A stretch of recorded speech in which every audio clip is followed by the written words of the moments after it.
Hey everyone, welcome to A New World, New Mind. Today we have an amazing human that's joining us, Mike Diamond. Can't wait to get him on here, but he is an author, speaker, and a life coach.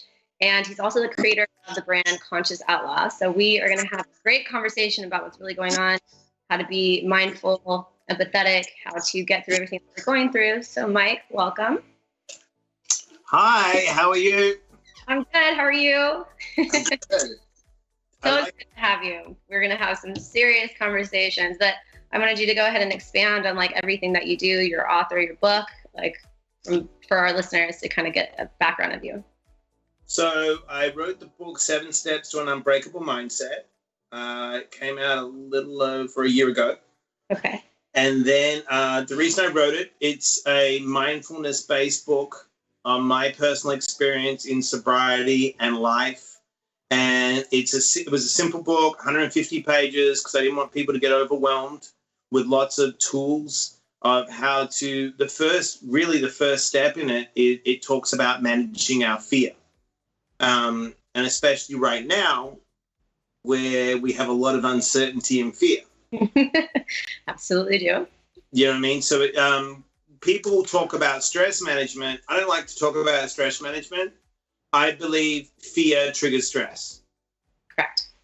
Right? So people say, oh, well, Americans, the stress is through the roof. Well, hold on. What are they afraid of? Valid point. So the first step in the first step in the book, I do a technique called the stop method. And it's a very simple method. When you feel disturbed, when you feel anxiety or you feel fear, you simply just stop. Then the second thing you do is take a breath. And it's been proven if you breathe diaphragmatically, not hyperventilate. Right. Yeah. You know, the Navy SEALs use box breathing, which is in for 4, hold for 4, out for 4, hold for 4. A minimum of 10 breaths like that diaphragmatically will take you out of your sympathetic nervous system, which is fight, flight, and freeze. Correct. And out of the primitive part of your brain, your amygdala, and it'll shift you back into your prefrontal cortex where you make your executive decisions. That's awesome. Right? So you stop, you take a breath. Then you observe. When we're ever disturbed, when we have fear, when we have stress or anxiety, we're either afraid we're not going to get what we want, we're going to lose what we have guilt and shame for something we've done in the past, or we're worried about the future. Which is a lot what's happening right now. Everybody's worried about this unknown world. And especially now, we were just coming out of the pandemic. And now we're like seeing a whole nother thing happening. And it's just creating these waves of uncertainty.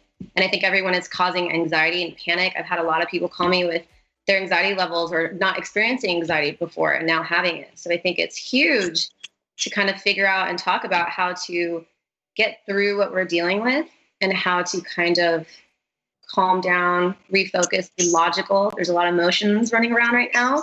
So many emotionally set people. So I think that's why it was so great to have you, because, you know, your whole brand and everything that you believe in is about, you know, centering yourself and kind of getting through things like this. So I think times like this, it's a cyclical reset. This is not the first time that I look back. I'll be honest with you. This is a good time for me. Right. And I'll tell you why. I don't look at why it's happening. I look at how I can be of service and how I can grow from the experience. Okay? Because if in life we know who we truly are, right, when we face adversity. And in life, if we feel we're never going to experience loss, that's called optimistic delusion. 100%. 100%. Yeah. So, you know, in life, the basic thing, the basic of basic is this. We are spirits having a human experience. Yeah. We don't take this body home. So if you can't get into that reality, knowing, that's why they say you never find a moving van or a U-Haul truck behind a hearse at a funeral. You take nothing with you. No, absolutely nothing. Right. So what are you valuing?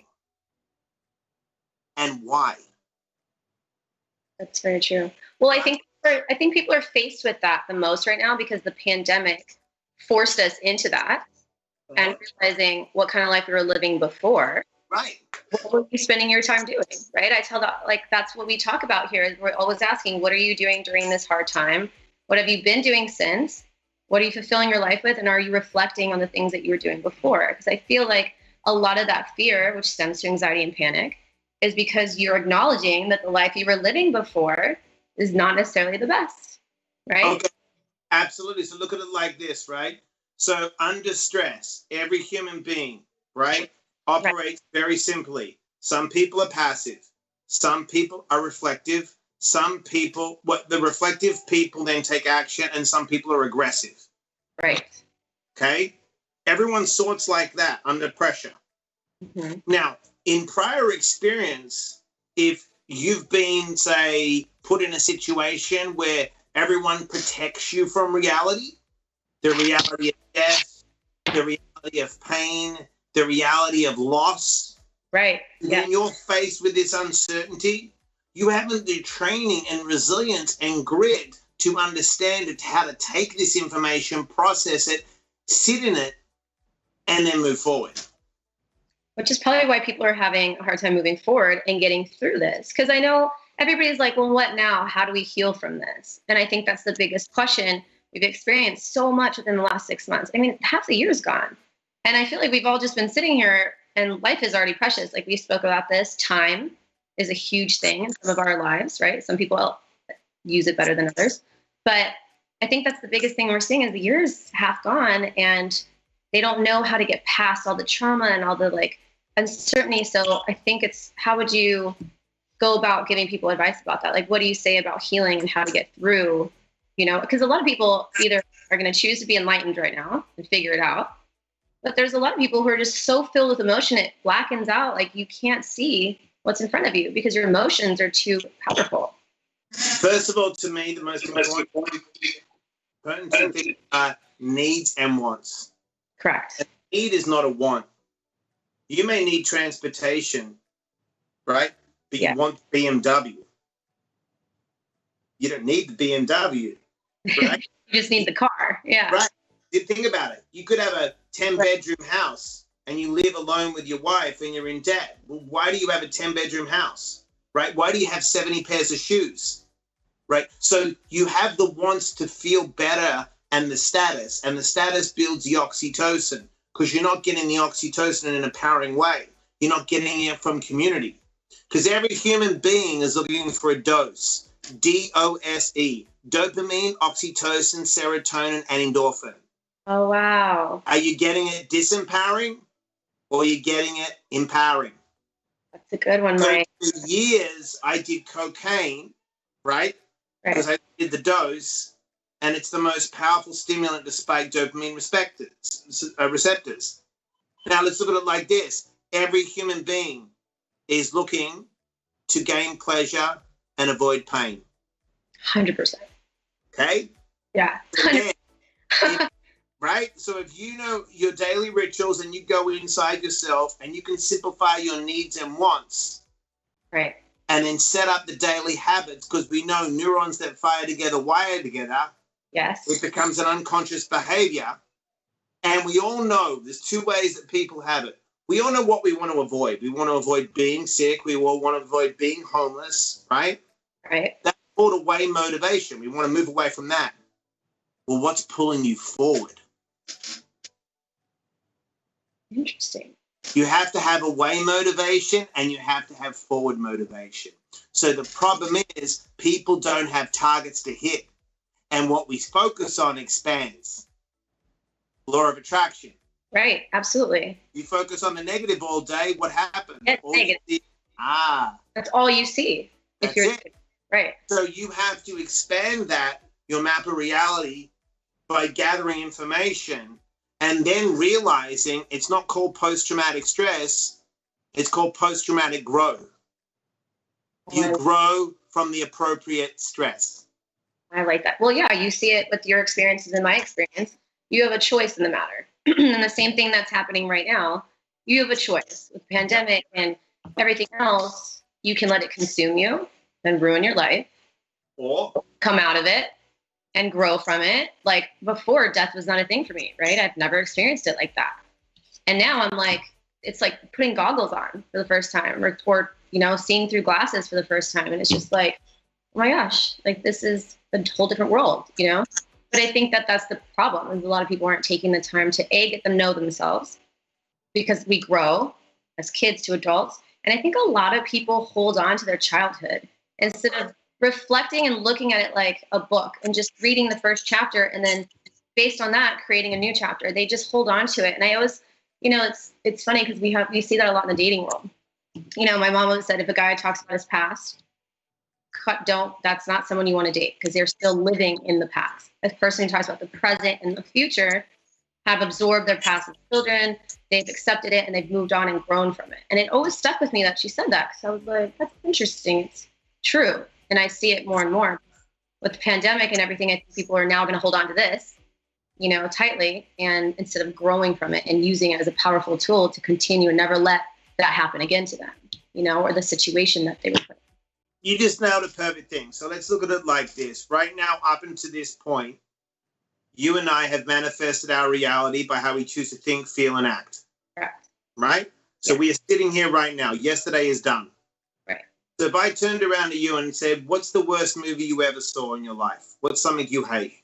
A movie that you would just, that sucks. Do you not have a movie? No. I mean, like any scary movie, I guess. Perfect. If I told you to watch Saw every day for hours, what would you say? Hell no. Okay. So why would you take a memory from the past, which is just a movie, and play it and ruminate over and over again? That's a good one. Yes. That's true. It's the same thing with, like, you know, the nightmare of what happened with my brother. It's like, we can relive it, right? Or you can just, like, I literally don't even think about it. And I think that was the problem too, is like the more people talk about their problems, like I'm a firm believer in getting things out, but I actually don't, I'm a firm believer too of just reflecting on your own and being your own therapist and kind of figuring out how it made you feel, why it made you feel that way, what you're going to do about it, or if you're going to dwell, and moving forward. You know? Well, I mean, I'll be honest with you, the pandemic's been perfect. So I'll tell you why. I lost 200 speaking gigs this year.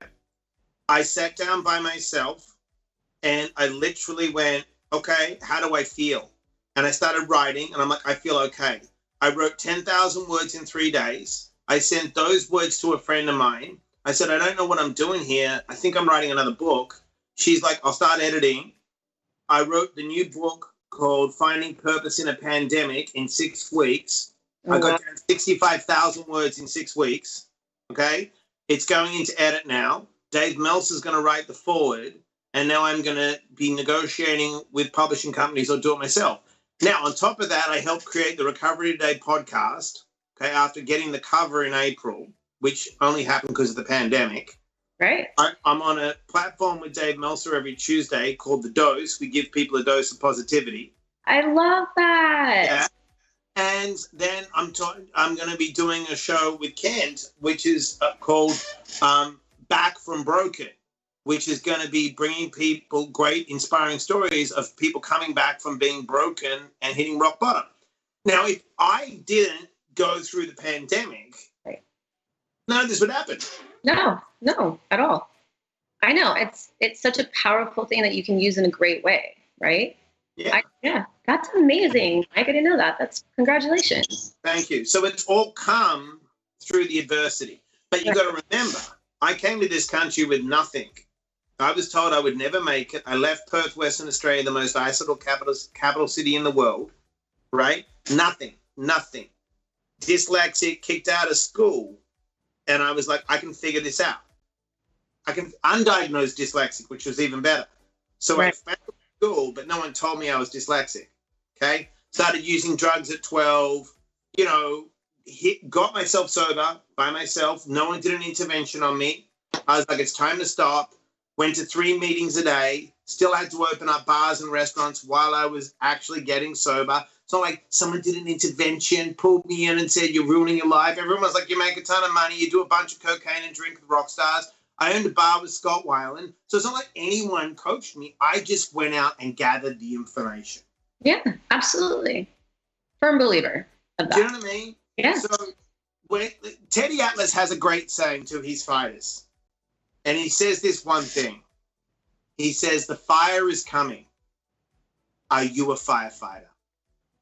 It's so interesting. It's so true, because even in scary movies, I was always using that as an example right now. I'm like, are you the person in the movies that makes it, or are you the person that dies? Like, which one are you? Because right now, that's kind of what you're seeing.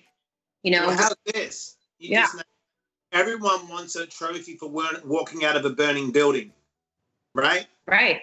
Everyone wants to pat themselves on the back for showing up from 9 to 5. Correct. Everyone wants to get paid $1 million. You showed up you did the basic minimum, and you expect to be, no, you did not. You just showed up. Right. Right. And who's going into the belly of the beast? Right. Yeah. So interesting. Yeah. I mean, even right now too, you're just seeing it so much more on social media. Like, we're literally creating fame out of people doing absolutely nothing. Like, absolutely nothing. I'm like, how are these people famous? Like, how are we stupid enough to let these people be famous? Like, blows my mind. You know, I just don't understand it. I feel bad for actors and actresses. I'm like, dang, you've worked your whole life to do this craft. And here come influencers or people that do the bare minimum and, you know, make it further.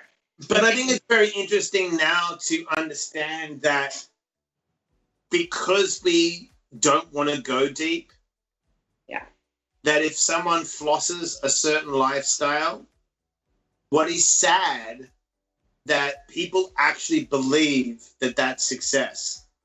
Right. Do you know what I mean? Yeah. Posting pictures of a fancy car and a fancy house. Okay. And? Yeah. What do you have to show for that? Right. And what value are you bringing anyone? Right. Yes. And I think that's society's fault too, right? Like, we created the monster and it's funny because social media was originally for us to be able to show our personalities and who you are. And now it's just become a show off game. Like you said, it's like some of them, I love when people post things that aren't even theirs. I'm like, because it gives them status, but it really, if you think about it, they're not bringing anything to the table whatsoever. Even to Instagram, you're not really bringing anything, you know, it doesn't make sense. I mean, think this. The fat Jew, right, got famous for stealing other people's memes and posting them. And then they found out he was stealing them.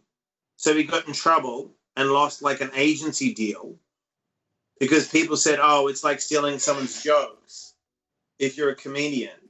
And I'm like, the fact that we're having this conversation, stole someone's memes and posted them. It's just so, I know. Yes. But see, this is why people aren't able to come out. And for all those who are listening, like, this is exactly why people are suffering through this pandemic, because we are not using our logic or our brain for good use right now. If you care that much about someone stealing memes versus anything else, there's a problem, you know? And I think that so many people are consumed by this kind of lifestyle, these things that don't matter, that when something big happens, like the pandemic and everything else, they have no clue what to do. They're not survivors, you know? So it's just interesting watching all this, because you're right. Like, you need to be, it's just, yeah, it's so interesting. You have a very good point. Well, I like it when people say they're on TikTok all day or people say, you know, what are you doing? And it's 8 o'clock. And I'm like, well, I've been up since 4. I did a 30-mile bike ride. I read for over an hour and a half. I've meditated. I've been speaking to clients in Australia, speaking to clients in London because of the time difference.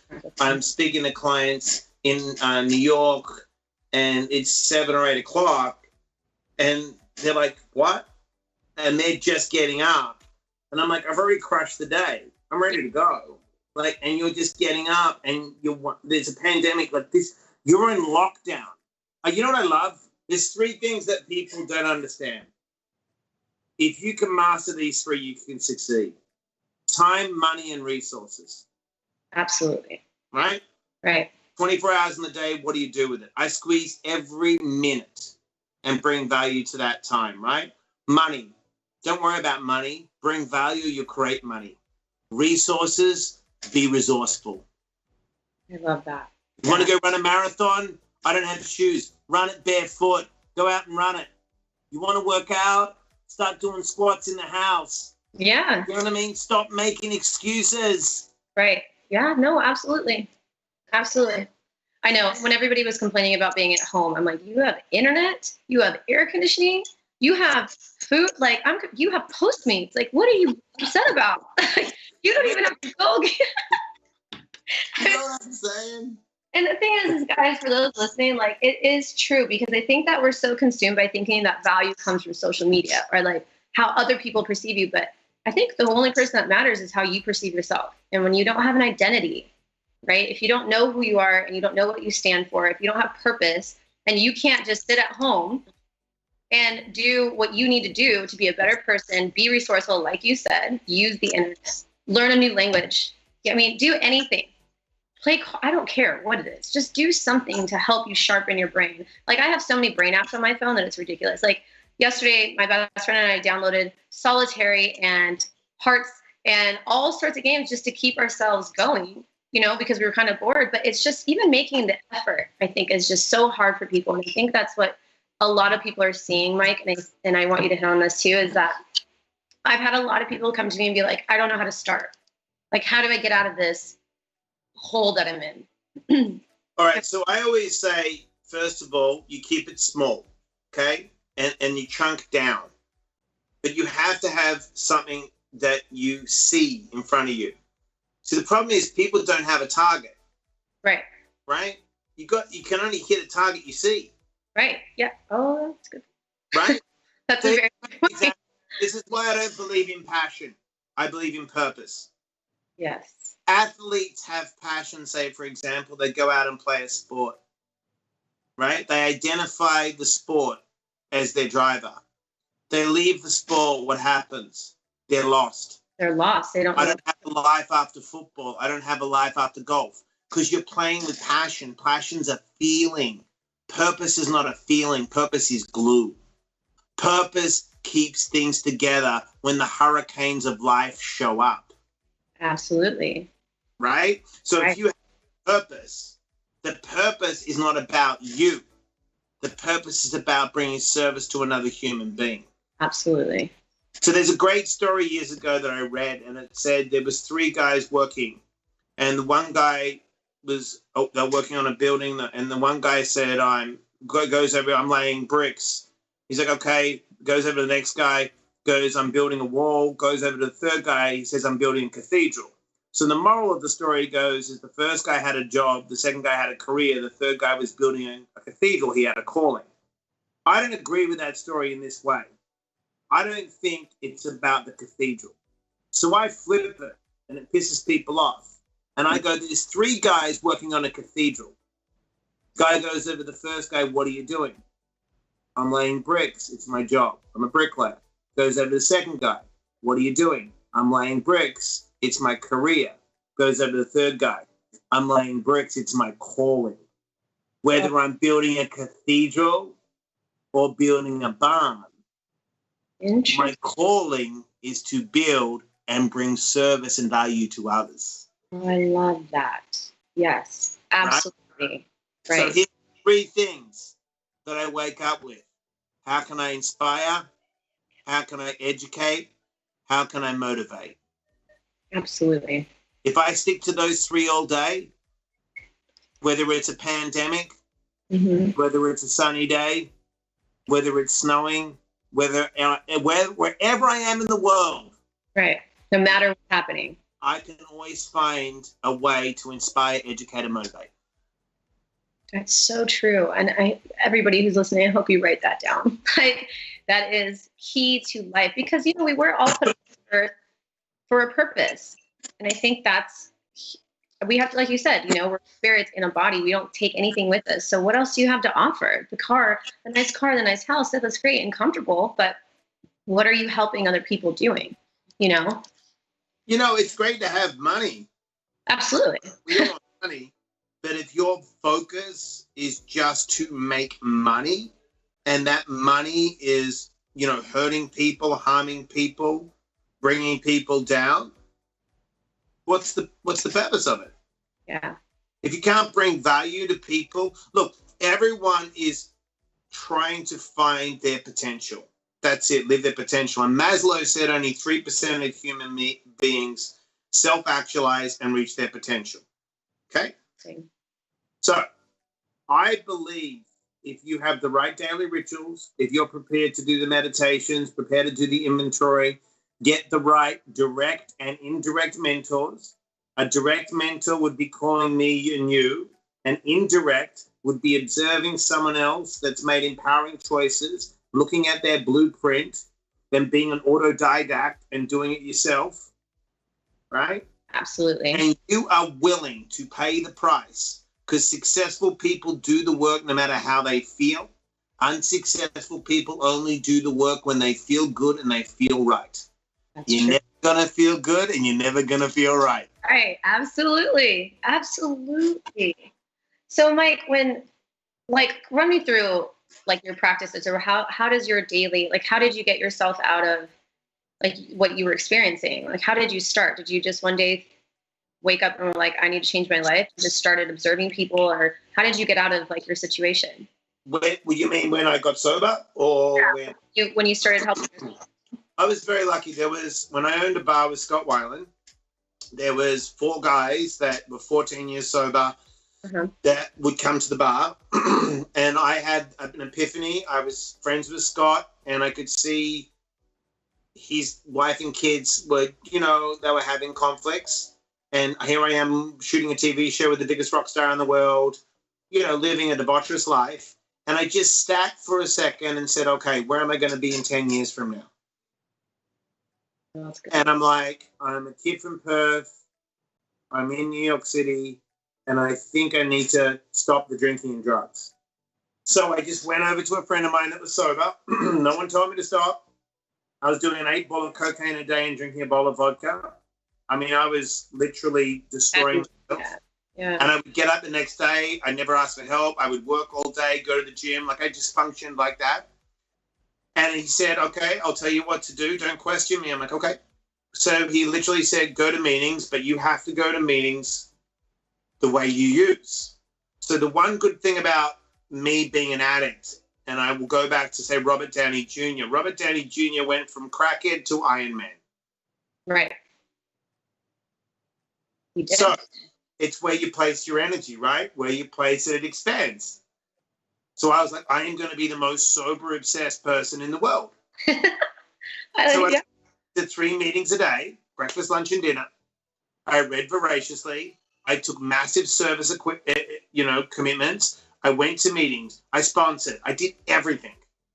And I was so hardcore about the cause and doing the right thing that it just, information in, information out. Right, correct. So if I just keep feeding myself correctly with the right information, then your life will change. Yeah, absolutely. If I get up and I had a very clear picture of what I wanted and how I was going to get it. So you had your target, is what the biggest. I only focused on people that would. If I literally look, I ran 30 half marathons in 30 days after stomach surgery, and I was told I would never run again. I lost 7 inches off my intestines and went into septic shock. And I was told I would never, ever, ever run again. The doctor told me when my appendix burst 3 years ago, he said, look, you're 50-50. It was my birthday.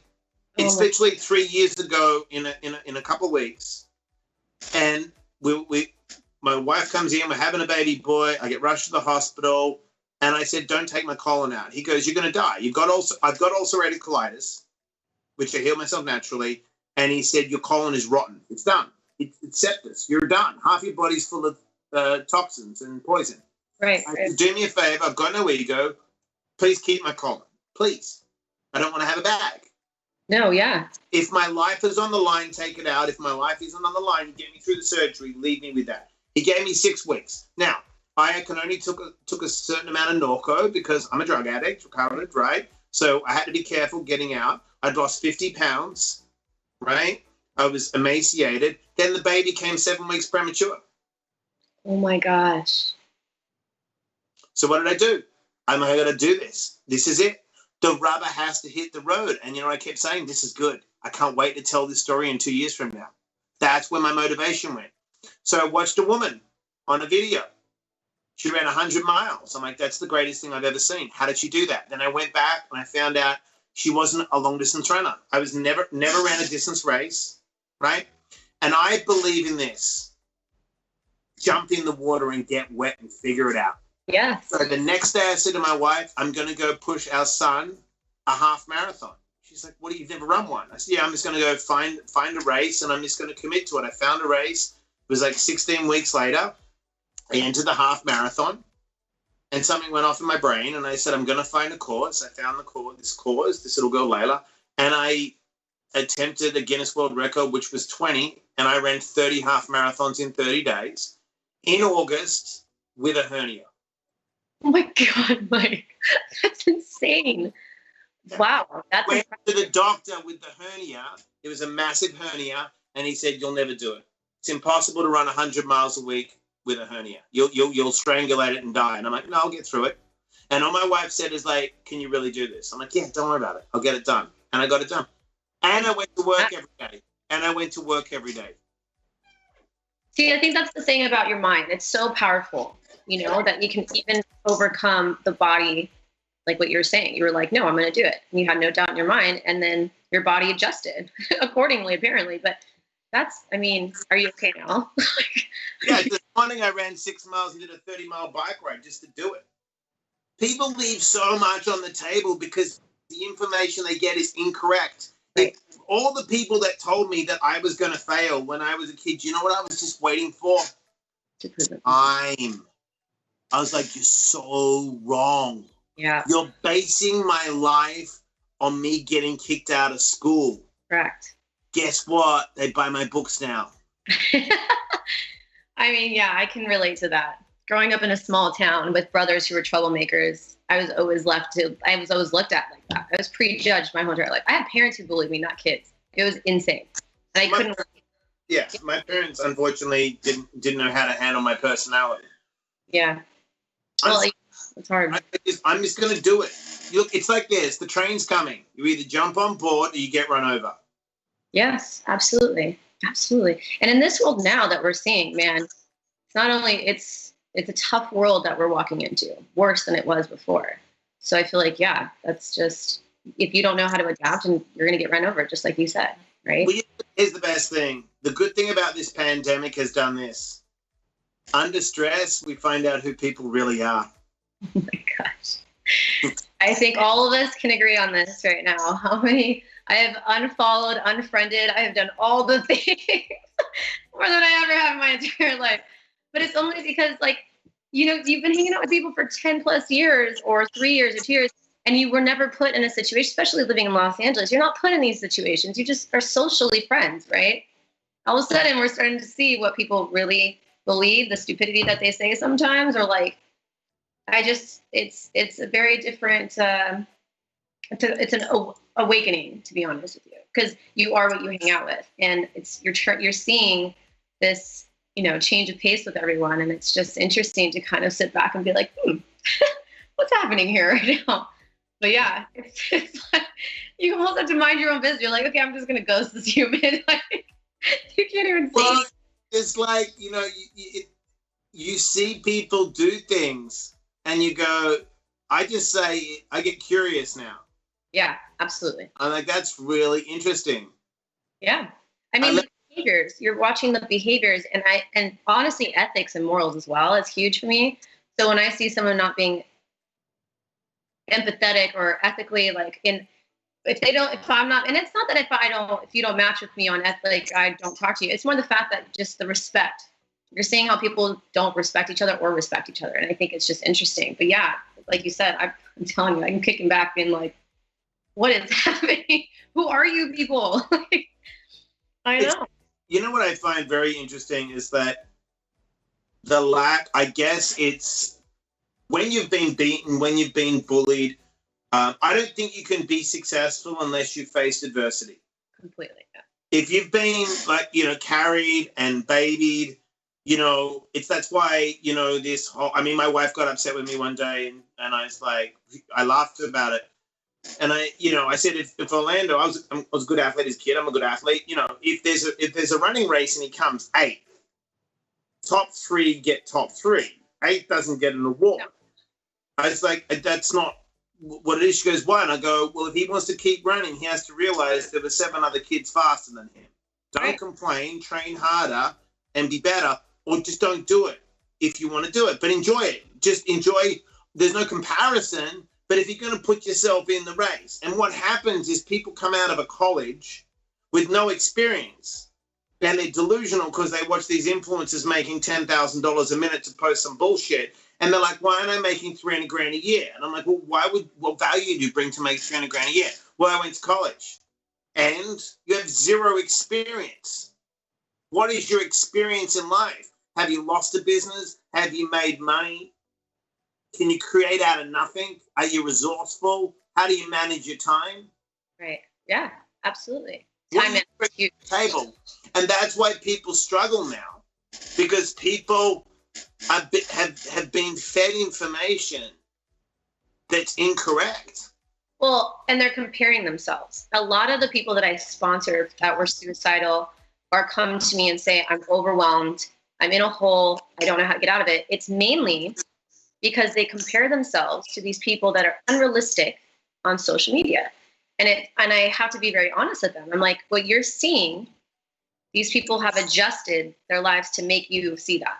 So it's interesting because, one of the girls, she was like, I just want to be traveling and doing all these things. I was like, yes, but you can travel on your own.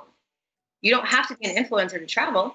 I mean, the way they travel is a little different, but you need a goal, you need to make money, you need to spend time and get yourself to go to those places. But it's just interesting seeing that most of the depression that I have with the people that I work with, it's from comparing themselves and social media and unrealistic goals. They just want instant fame, instant money, instant this. And I'm like, the people who have most of the money have lost a job, like you said. They've lost jobs, they've lost companies, they've gotten themselves back out of a hole that they were in. They've always adapted to the situation and learned from their mistakes.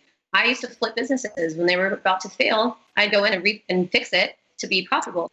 So I see more of what you shouldn't do than you should, right? And it's the same thing with your life. If you are constantly comparing instead of flipping your own life and making it possible, of course you're going to feel depressed all the time and frustrated because unrealistic goals are being set. Well, I think you just nailed it. And I think the biggest lesson I learned was when I was in New York City and I was partners with a lot of rock stars and around a lot of famous people. And when I started to realize that the fame, the money, the sex, the cocaine does not make you happy. Right. And you can't get happy from the in. It doesn't matter externally what you have, you're done. Right. And I realized once I started to do the inner work to really figure out, what do I really need? Not want. What do I need? Right. I can survive. I remember when I was in New York City, someone grabbed me in the middle of the street and I had a really big pit bull. And I used to go to this park in the East Village. It was back in 1998. So it was a bit sketchy. It was on Alphabet City. And big dude, big Spanish dude. And he's like, dude, what are you doing down here? And I'm like, I'm going to do pull-ups over there. And he heard my accent. He's like, oh, where are you from? I said, Australia. I'm like, okay. And he didn't say anything. And then I started working out in the park, doing pull-ups. And I realized it was all Latin kings, again, that pretty much ran this park. But I'm mixed race, so they didn't bother me. So they were cool with me. Right. I would train in that park, summer, winter, in the snow. It didn't matter. I lived in that park. And someone said to me one day, why do you train in the park? And I had a lot of club jobs. I said, I need to save the money. Like, well, I don't want a gym membership. This keeps it real for me. I'll train in the park. I could discipline myself to do whatever it took to exercise and get it done. Okay? It doesn't have to be fancy because I needed fitness, needed health, right. But I didn't go to the gym. Right? Even now, when the baby came, I set everything up in the garage. I pushed the baby 2,000 miles in a stroller. That's crazy. I got free carriages, baby carriages, because I was doing pull-ups with the baby. That people were sending me carriages to post. I still do pull-ups with the baby. And you know what my brain says? Do you know how strong I'm going to be? And then what I do, if I am ever stuck or getting a comparison, you get an indirect mentor. So one of my greatest indirect mentors is Viktor Frankl. Viktor Frankl created positive psychology in a concentration camp. Wow. Now, Man's Search for Meaning is one of the greatest books written. Because if a human being, now if you and I were in prison, that sucks. But a jail is not like a concentration camp. No. There's rules in a jail. There's no rules when Hitler's running a concentration camp. Right. If that man can create positive psychology in a concentration camp, then what I do is if I'm feeling stressed, I go, what would Viktor Frankl do? I love that. Absolutely. Does that make sense? I think more people need that. Mentor. That's going outside yourself right. and saying, that guy's now someone I want to emulate. That guy is someone that I want to be like.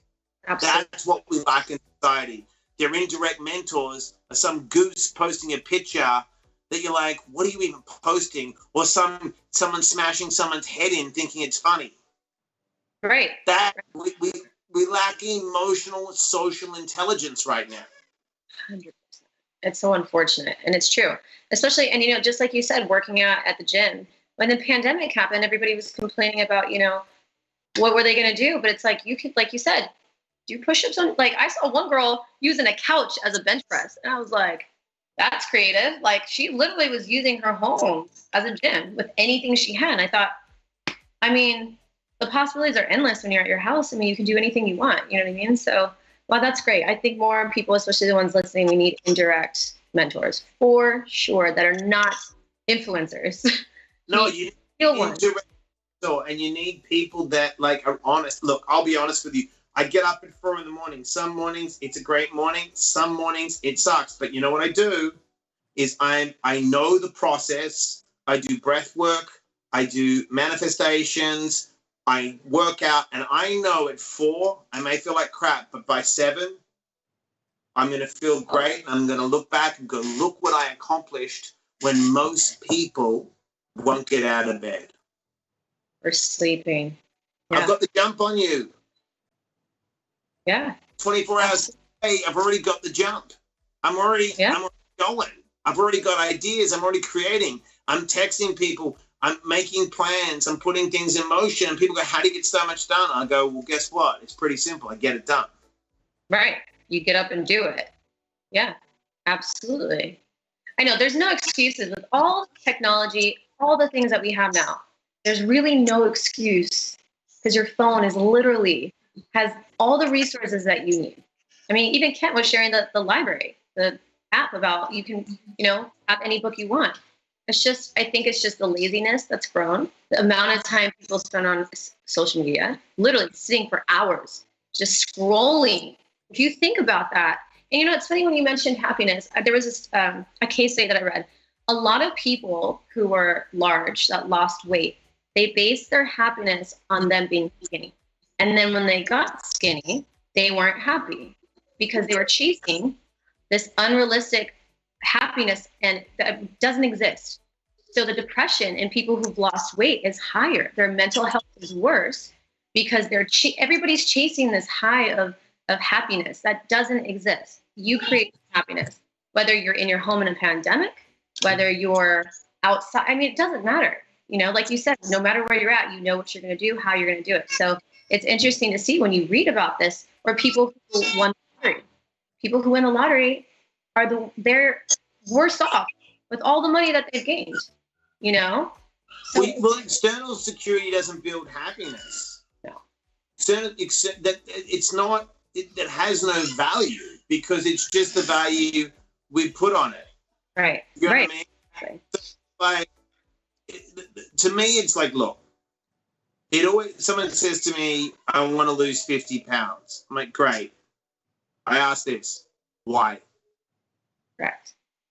Have you lost 50 pounds before? Do you know what you're going to feel like losing 50 pounds? Where'd that number come from? That's like if someone says to me, I want to make $1 million. I'll be happy. I'm like, okay, why $1 million? Yeah, where did that number come from? Well, I thought $1 million. I'm like, where'd you get that from? You know what I'm saying? So you've got to know the why, the purpose. Right. Do you know what I mean? Because then people lose things, but did they really lose them? It's just something that you've put value on. Right. For status. For status, correct. For status. You know what I'm saying? And you're valuing your status on the opinion of others. Unfortunately, yes. Unfortunately. What do people's opinions really matter? They actually really don't. They're just they're actually a distraction from the things that we need to get done, to be honest. But think about this. If there's 24 hours a day, if you really value your time and you spend, say, 20 minutes a day scrolling through Instagram stories of stupidity, 2 7s, what's that? 14. That's what is 140 minutes? Yeah. A week. Add that up over a month. Add that up over a year. I say to people, what do you value your time at? Wow. Yeah. Seriously, what do you value your time at? What is the return of you sitting there just doing shit? Just doing nothing. Nothing. Yeah. And you're not even learning. You're actually doing yourself a disfavor on all levels. Even the way that your mind works, you know, our attention span is literally 2 seconds at this point, you know? Goldfish. Goldfish. Can't even remember 3 to 4 digits. No, we can't even remember phone numbers when we were kids. I can remember everybody's phone numbers. You know, you do see it. You're starting to see that your brain is disrupting itself with all the stuff that you're doing, not even realizing that you scrolling is making your mind see different things at a certain rate, and it's flickering, and it's not healthy to do that, you know? It's like, look, we was having the conversation before we went live, okay? So before Instagram and all these apps were created, what were people doing? Taking pictures of themselves and writing comments in their scrapbooks? Right, yeah. Everyone gets tough over social media, okay? Because they can type in a message because they feel really disturbed. Like, who cares? Your opinion means nothing. It's so stupid. I know, and the internet trolls, we talked about the internet trolls too, and how the comfortability of people hiding behind a screen now is crazy. Like before, the way that I think about it, before, we didn't have an outlet for the crazies or like the strange people or the weird people. They had to be weird in their own home and they're doing their own thing, you know? But now with this portal, everybody has this weird thing of just saying whatever they want. I mean, one of my friends got trolled by 12-year-olds for talking horrible to him on his comments. And I'm like, where are these kids' parents? Like, how is it that they feel so comfortable saying these things behind a screen? You know, and we talked about, you and I, about the trolling that happened recently. Like, it's just insane that people have opinions about things that don't matter. People they don't know. Like, I was called a white girl. I'm like, I'm the least white of all. I'm Italian Lebanese. What white privilege are you saying I have? Like, what? Like, I wasn't even born in the States. Like, I'm the least white privileged human being. Like, what the hell? I couldn't believe how many people called me white privilege. I'm like, what the? Because I'm skin colored olive? Like, what? Well, I've got the beard, so I always get stopped at the airport and get, you know, many times I've been called a terrorist. My brother too. I laugh about it. I get pulled over at airports. Oh my God, it's the best. I just laugh. I'm like, you're not going to find anything. Yeah. I stopped. Like, where are you going? Well, let's read where my ticket says. What are you, special? No offense, but you know, I'm going where it says. Yeah. Why? Oh, really? Yeah. My brother got himself in a situation like that. He looks very Lebanese. My brother looks extremely Lebanese. And he crossed the border. They had detained him, thinking he was a terrorist. And my dad had to take a lawyer and go get him because they completely, by his looks, and judged him. And he was held there, poor guy, like 4 hours across the border. So I feel you on that. Oh, yeah, I get stopped all the time. I laugh about it because I'm Greek, Italian, and then when I did a 23andMe, it's Greek, Italian, Middle Eastern. So it's like Iranian, Anatolian. It's a bunch of stuff. Like, it's like, I don't know what my ancestors were doing, but they were having fun. Yeah. Crossing lines over there. Let's go. Let's party. Oh God, but, you know, look, it's like this. Right now, it's very simple. Life is short in the body. And I look at, there's two types of people in the world. There's engines and anchors. Yeah. An engine is a driver, an anchor is going to sink you. Good. You got to find engines. Yeah. People that'll put air in your tires, put wind in your sails, right? People that go out of their way to lift you. And this is a really important thing that people have to remember. People say, why do you always respond? Why are you so nice? And I say, I'll tell you why. 30 years ago, I had a neighbor in New York, in Australia, and I was going through a rough time. And I was either going to take my own life or take someone else's life. From the bullying, I got kicked out of school, went to this other school, and I was having a rough time. And my neighbor saw me, and she was an American lady, really sweet.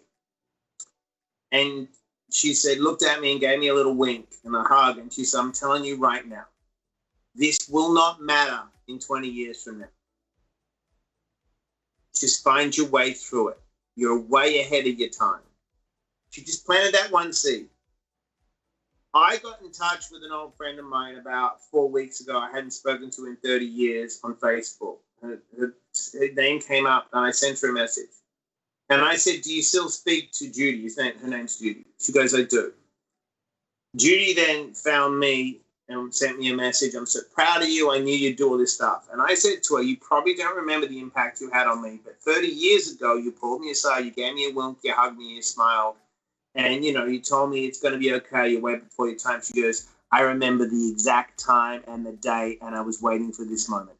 Oh, my gosh. That's why you have to be a good person to people. Absolutely. Yeah. Because you don't know the impact you can have on someone by just smiling, by throwing them a wink, by telling them they're going to be okay. Right. And right now, we have to be good people. Absolutely. You can shift someone's life. I had a TV show called Bondi Inc. And this girl was watching the show. I check all my direct messages on Instagram.